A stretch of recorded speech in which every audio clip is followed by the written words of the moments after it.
আদ-দাওয়া.টিভি, দুনিয়া ও আখিরাতের কল্যাণে। মানহাজ বলতে আমরা কি বুঝি? মানহাজ, জি, মানহাজ আসলে এটা একটা পদ্ধতি বা একটা তরিকা বা একটা রাস্তা। এটা বিভিন্ন ক্ষেত্রেই ব্যবহার হয়।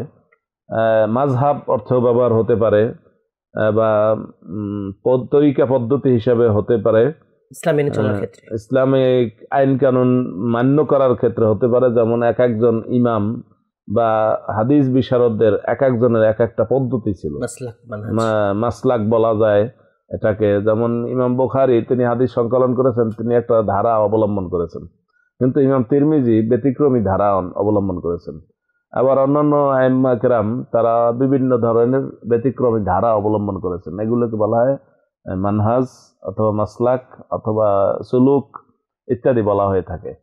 তো শরীয়তে চলার ফেরার ক্ষেত্রে, জীবন আচরণের ক্ষেত্রেও এ ধরনের কিছু কিছু মাসলাক বা মানহাজ মানুষ অনুসরণ করে থাকে।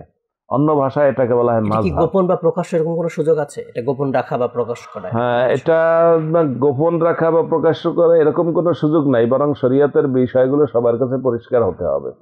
এখানে গোপন কিছু বিষয় আমি পালন করব এটা কাউকে বলা যাবে না, অথবা কেউ আমার এই বিষয়টা বুঝতে পারবে না, এটা হতে পারে না। শরীয়ত একদম, শরীয়ত অর্থই হচ্ছে রাজপথ। এটা কোনো গোপন পথ না, এটা চিপা গলি নয়, এটা রাজপথ। এটা সবার জন্য উন্মুক্ত, সবার জন্য খোলা, এবং সব বিষয়গুলো মানুষের জীবনের যা ঘনিষ্ঠ বিষয়গুলো জানা দরকার সবার জানার অধিকার রয়েছে।